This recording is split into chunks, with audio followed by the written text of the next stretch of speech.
Start streaming? Are you sure? Yes, I'm always sure. What is up, guys? We are live. It is Sunday, the 7th of January. This is the first live Snappy-Tech podcast in 3 weeks. This is a special one. We actually have quite a few special edition podcasts planned for January.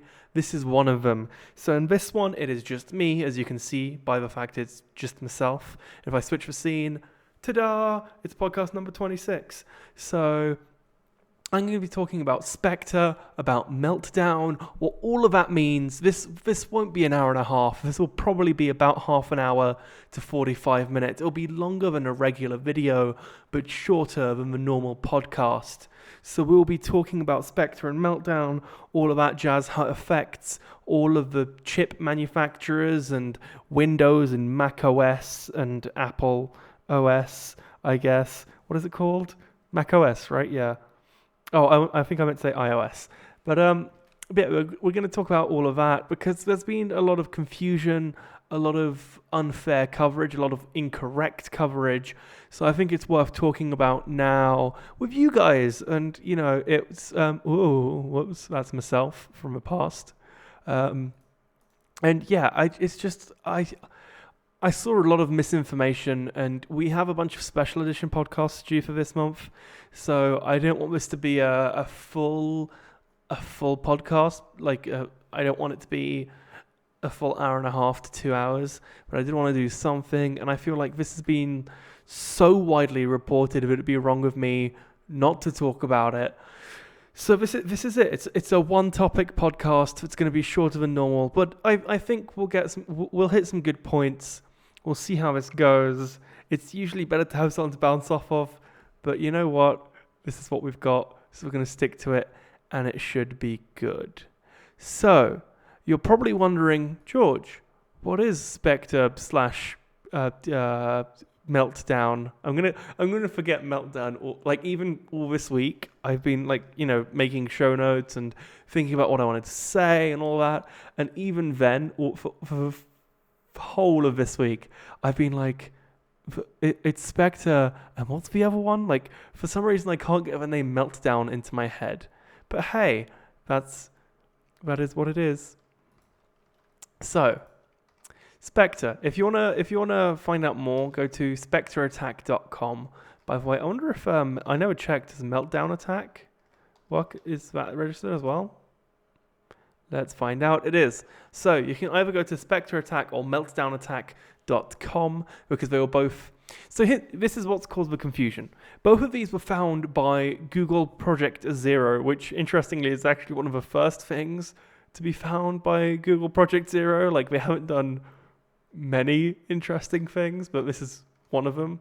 This is definitely up there in the list of significance with the things they found. So congrats to them. So we're going to talk about each of those and how they managed to find them. It's what's also worth noting is that the confusion has been between the difference between Spectre and Meltdown, and also specifically who is affected by Spectre and Meltdown. So we're going to be discussing that as well. It's interesting seeing all the misinformation around, and I just wanted to clear it up, and hopefully, this will actually be a useful video for someone somewhere to watch, because as long as one person gets cleared up from the confusion that all of this has caused, I think that's a good cause. So I want to start off by talking about Meltdown. Spectre. We're going to start by talking about Spectre. You see, here's the issue. I've been spending the last 3 days thinking about this like non-stop. And even I have struggled with keeping them compartmentalized. So if you're a casual person who has also struggled with this, I don't blame you, because it is bloody difficult. So, we're going to start by talking about Spectre, and here's why. First of all, it's because it's the one that's got it's got two variants. It's one that primarily seems to be affecting Intel CPUs, as opposed to Intel and AMD, unlike Meltdown, and that'll be talked about separately. But I want to talk about Spectre first because Clay Shirkley on Twitter, or Clay Shirky, I should say, there isn't an L in that, was the first person who I saw spoke about it concisely. So I am going to oopsies, I've accidentally clicked away from the tweet. I am going to blow this up so we can follow along together reading this Clay Shirky tweet, which I feel like really did a good job of summing it up. I retweeted this earlier in the week if you didn't see it, but here it is. I'm gonna read it out to you, and then I'm gonna talk about it in detail, I guess. So Clay Shirky reads, the link to this is in the show notes, by the way. I'm going to try explaining the Spectre attack with an analogy. Imagine a bank with safe deposit boxes. Every client has an ID card and can request the contents of various boxes, which they can take out of a vault. Normal start. The bank is concerned about security. People have to show ID and can't walk out of a vault with stuff that isn't theirs. However, the vault is enormous, and the client's impatient. There are also many clerks. To speed things up, sometimes the clerks guess which boxes you want. To enable this predictive fetching, they don't check whether you need the contents till after they fetched it. Sometimes the guesses pan out, sometimes not. But, oh well, if they bring you something you don't need, you can just leave it there. So here's the bug. The bank's protocol for checking ID and for making sure you don't walk out with other people's stuff is good. However, the security for fetching safe deposit boxes is bad because it's optimized for speed. Once your ID checks out, the clerks trust you, just for a moment. If you show your ID and ask for one of your boxes, number 117524, you'll get it. But if you show your ID and ask for a different box, you'll get to see the contents for someone else's box instead. And you can do this again and again, asking to see the contents of boxes that aren't yours. You can't alter the contents, but you know what's there. Over many iterations, you can learn the contents of the entire vault. So the bank is the CPU, your requests are a program, and the clerks are processes, and the deposit boxes are memory. A trusted program can ask processes to fetch chunks of memory it has no right to, enabling fetching. Checks on whether data is valid for a process only come later. As many people have noted, this is craziest with cloud computing, where your virtual server shares actual hardware with many other users. If you can run Spectre on that hardware, if you can show ID in that bank, you can see data from other users, gigs of it. And if someone else runs Spectre on that hardware, of course, they can see your data. This is just phishing. You can't easily target a particular person or firm, but it is driftnet phishing, an industrial scale attack on large connections of data. And Spectre is not a trivial side effect. High-speed I broke down right at the last sentence. High-speed prefetching is how substantially all modern CPUs work. Whew. So with that mouthful out of the way, let's break it down a bit more. So basically, what the issue here is very complicated, and here's the gist of it. You have all of the information, all of the stuff that is saved in RAM. You have all of the people who want to get at it, which is your program in this case, and you have the way of acquiring it, which is via processes. Wait, do I have that right? Hang on. Wait, let's try this again. So you have the bank, which is the CPU, the clerks, which are the processes, the deposit boxes, which are memory. So you, as the trusted program, can ask the process to fetch chunks of memory. Here's the issue. I can ask for any chunk I want, and I'll get it. I can't take it, I can't do anything with it, but I can see it. Which means if you have something secure in memory that you don't want me seeing, there's no way of stopping me. I can't change it, I can't affect it in any way, but I know what's there. This on a small scale, and if you want to target someone with it, is basically useless, as implied. However, imagine if you use the Google Cloud platform and you wanted to run Spectre across the entire thing. This issue is mostly software based, but is actually in part down to, well, actually that's a lie. It's mostly hardware based. It's in part software, and you can use software to mitigate the effects. However, that mitigation is never going to be never going to be fully preventable via software alone, even if it is in part mitigatable. And it's a kernel issue as well as a hardware issue. Now, interestingly, here's the thing. Spectre was unveiled, and when it was unveiled, AMD did this big deal. AMD wanted it to be known that Spectre didn't affect them. Meltdown, ignoring Meltdown for the time being, Spectre were very clear to state that Spectre wasn't an issue for AMD for multiple reasons. Not only because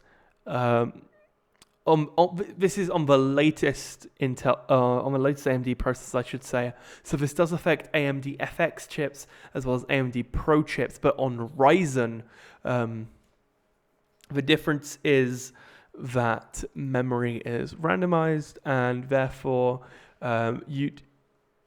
if, for example, there was 16 gigabytes of RAM, you couldn't attack something that you knew was there because it could be in any location within those 16 gigabytes. If that makes sense, you'd have to comb through all of it as opposed to knowing that things were in the first 1 gigabyte. For lack of a better way of phrasing it, it's a difficult idea to get your head around, and what was interesting was seeing the way investors reacted to this. So if I pull up the AMD stock prices as well as the Intel, so what you could see is if I pull up the 5-day for both of them. Cool. So this is AMD. You can see it's slowly going up. This is where rumors occur. This is where rumors started about Spectre. They actually started a few days or a day before. If I hit 1 month, can you see it slightly better? Yeah, so you can see they've been going up since the end of December. So that's when it first sort of there were whispers, there were murmurs that something may be happening. And you can see when Spectre and Meltdown were actually announced, there's this massive jump in AMD stock prices. In stark contrast, if we look at Intel, you can see the exact opposite. Near the end of December, it rose for January 2nd, but then dropped off. And also, if we look here in the 5-day, again, the moment Spectre and Meltdown are announced, there's this massive drop-off. Now, the reason for this, as well as being the lack of knowledge from an investor point of view, was that it was originally thought that Spectre and Meltdown both only affected Intel. However, it is worth stating that AMD fought hard to say that they were completely unaffected by Spectre, or they were mostly sure that I think the official statement was, I want to pull up the official statement, because it was something along the lines of, we are almost certain that we are unaffected. Let me see if I can find it. I don't think I have a copy of the exact thingamadoodah. No, I do not. But the bigger issue wasn't that it was only Intel affected. It was here it is. Huh. That was a complete coincidence. So here it is on CRN.com. AMD claims what is this madness? So this is sorry. I'm going to take a second to call out like shady web design. This is a web page. Now it kind of looks like it's from like 20 years ago. First of all, okay, we can look at it like that in a second. So first of all, this web page looks 20 years old. Second of all, this is the entire web page. Only 1/3 is the article we're actually looking for. Then we have like a second third, which is advertising, and a third, which is different stories. That is a bit shady, CRN, not gonna lie. If we pull up a printer-friendly version though, we get just the article, which is what we really want here. So AMD claimed there was a near zero risk to its processors from Meltdown and Spectre. AMD claiming the near zero risk AMD were interestingly vague about it. So Intel had a full comprehensive threat mitigation. They pushed out a bunch of patches, and we'll come back to that momentarily. So the AMD. Can we see what? Here it is. The security research team identified 3 variants in targeting speculative into execution. Speculative execution being what is the full name for Spectre. The threat and response to 3 variants differ by microprocessor company, and AMD is not susceptible to all 3 variants. Due to differences in AMD's architecture, we believe there is a near zero risk to AMD processors at this time. That was a big deal because before Spectre and Meltdown became fully known in terms of issue as well as what that meant, the thought was that whoops. Oh, hang on, I'm watching the stream. My bad. The thought was that Spectre, the one that only affects. This is why people are confused. There's too much going on at the same time. The reason, right? Hang on. Okay, stop. Take a pause. We're talking about Spectre. The way to fix Spectre on Intel systems via this patch and using I couldn't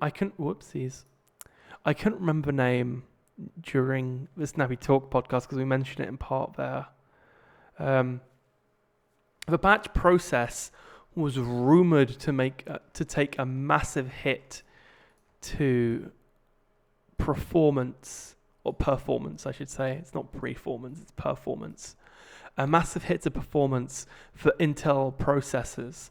How massive? It was rumored to be between 5 and 20%, depending on processor. And I want to see if I can find the original Intel hit. So this is before it was official.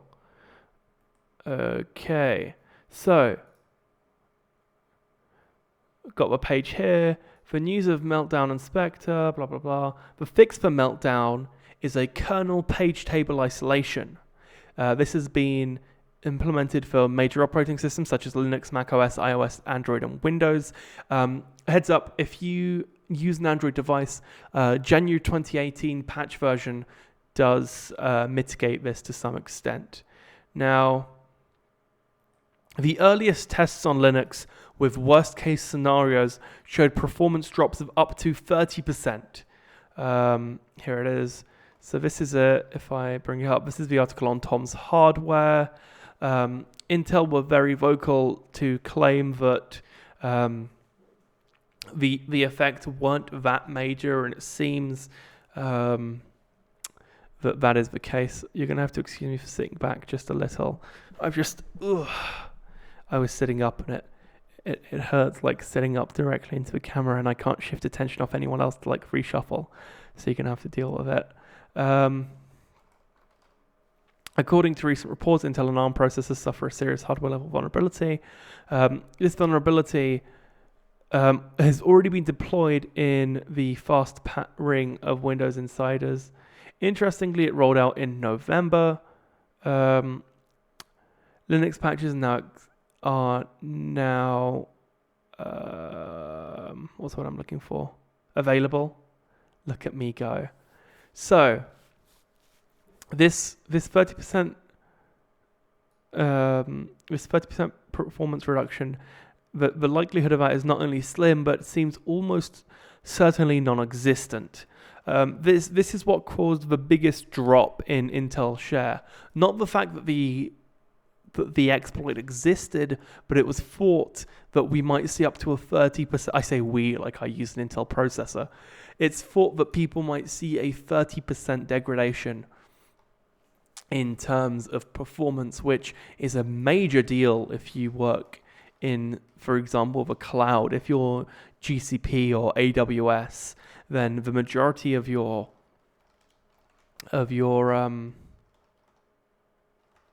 what's what I'm looking for?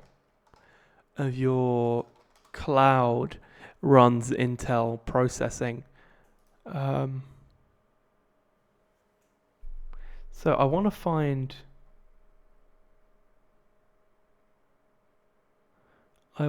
find the image that I saw on Reddit. Because I saw an image, I think it was yesterday, and it showed in part why people seemed uninformed. If I can find it.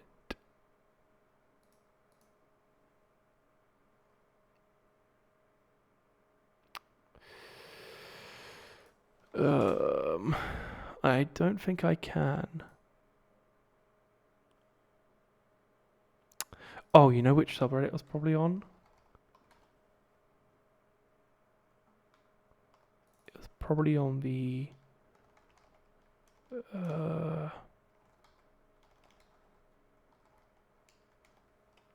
nope.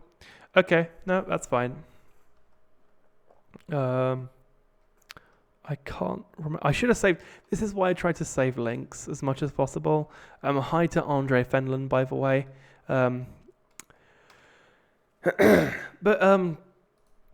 yeah, the issue was more that there was an expected 30% hit to performance, which would have been a major deal to anyone working in the cloud. That never materialized. However, rumors are sometimes more powerful than facts, and that is almost exactly the situation we saw here, which is it's never good to see. I mean, Intel. Actually, I'm now going to take a moment to talk about the Intel CEO. Because I feel like this is also worth talking about. So Intel CEO Brian Krzanich, that went way better than I expected. I like look, it's his surname is one of those surnames which when I look at, I'm like, I have no chance of pronouncing this, and I'm like, oh wait, no, I can say this word. Look at me go, aren't I great? So Intel CEO Brian Krzanich sold half of his stock. Just last week, look at him go.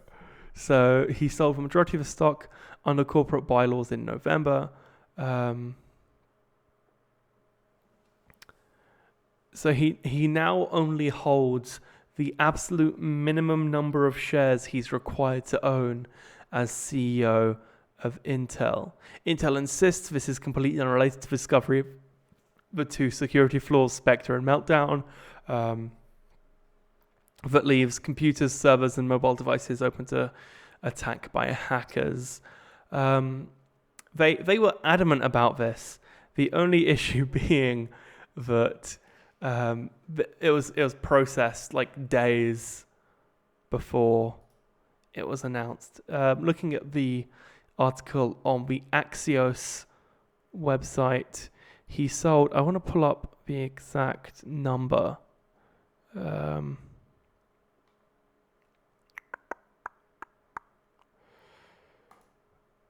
because what it seems like is he sold them.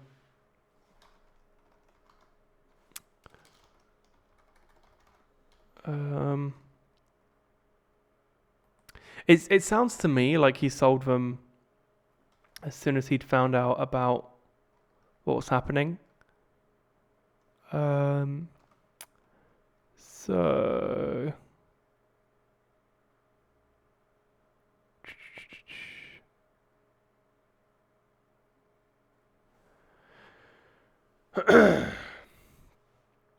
so he had roughly $24 million worth of stocks that were due to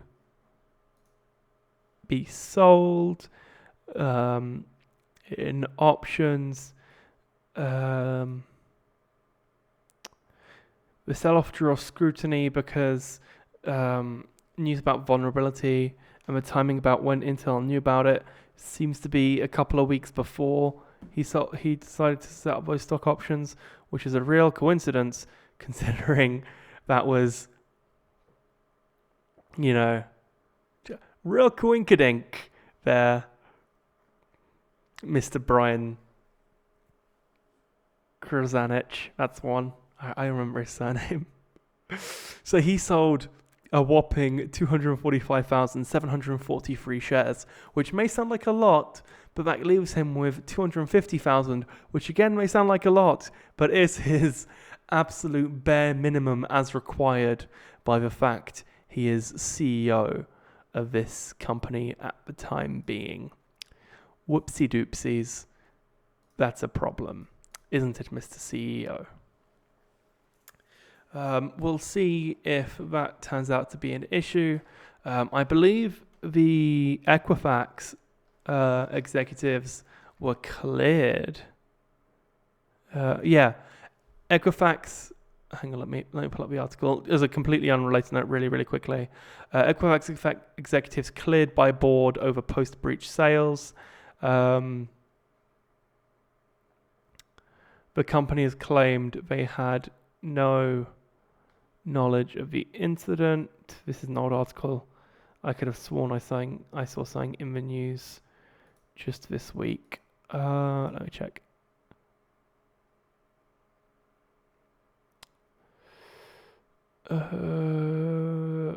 No, apparently not. I may have. There is the story that there's still no close to privacy protections, but that's a separate thing for a separate time. So that's Spectre. Spectre affects predominantly Intel CPUs and older AMD CPUs. If you use Ryzen like I do, fun fact, you should be okay. Apparently, according to AMD, Intel has issued patches. Windows has patches. Apple, and actually, I want to take a moment to talk about Apple because I saw them getting a lot of unfair coverage during the. So I get the majority of my news from my Google Home Mini. I ask about my daily news, and I get a rundown, including BBC, The Telegraph, someone else. There are a couple of news sources, and I believe it was the BBC who were covering it when Spectre and Meltdown were first announced, and it was a major deal. It was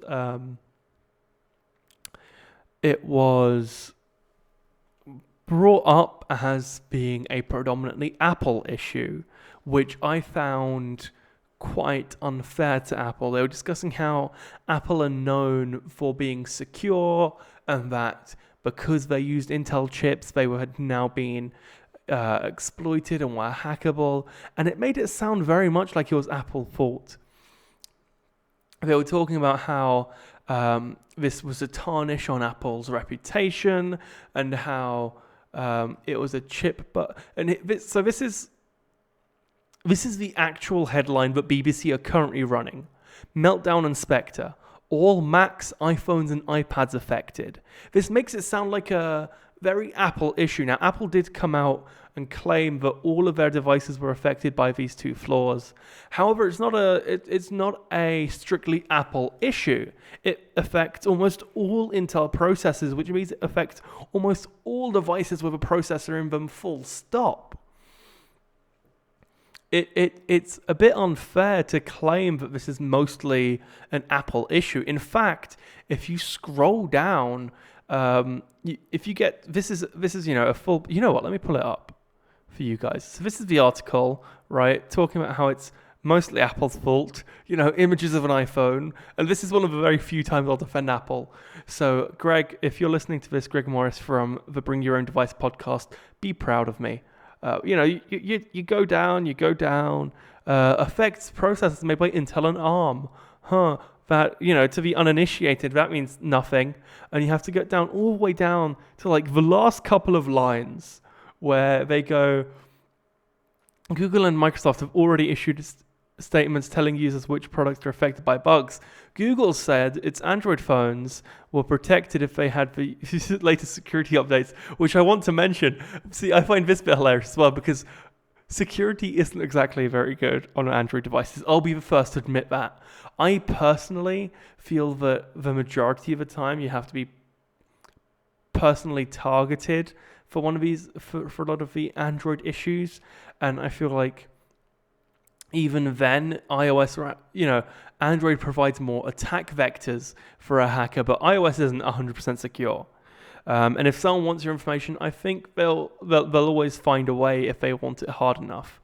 However, Google said its Android phones. Oh, I accidentally clicked the name Google. I think I did. Whoops. Google said its Android phones, which consist of 80% of the global phone market, were protected if users had the latest security updates. Now, here's the deal. Interestingly, my OnePlus One has the latest security updates, not because OnePlus issues them, but because I sideload custom ROMs onto it and the custom ROM has them. My S7 Edge, however, does not. That is because although it is currently running a Note 8 ROM, I believe, I forget which, it's again running a custom ROM. I believe it's the Note 8 one. It's whichever one has like the latest security patch. And even then, I think it is actually out of date by a few months. Let me pull up the About Phone status. Software info. So this is running patch number November. I don't know why I said number. So even that is 2 months out of date, and that is the peak of Samsung's ability to patch software, supposedly. So, no issue there, no siree. So out of those, 80% of the global market, it's probably 1% of Android phones that are patched, because it will be almost certainly the Google Pixel phones, the Google Nexus phones, and that's probably about it. I can imagine there are a few, there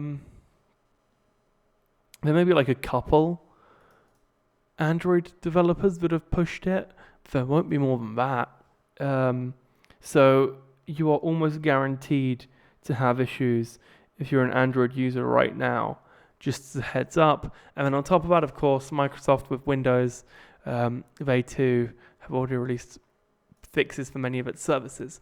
However, you have to get all the way down here to hear about how it's not just Apple, which I find,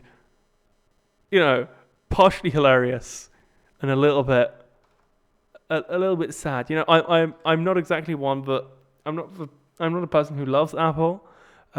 But I feel like they do some things well, right? The build quality of their devices, they're a bit overpriced for my liking, but they're not bad devices. At least the hardware itself. I'd like a headphone jack with my phone, and I'd like more ports on my laptop, but whatever, right? In terms of build, they're decent. But yeah, I find it hilarious, and I don't know.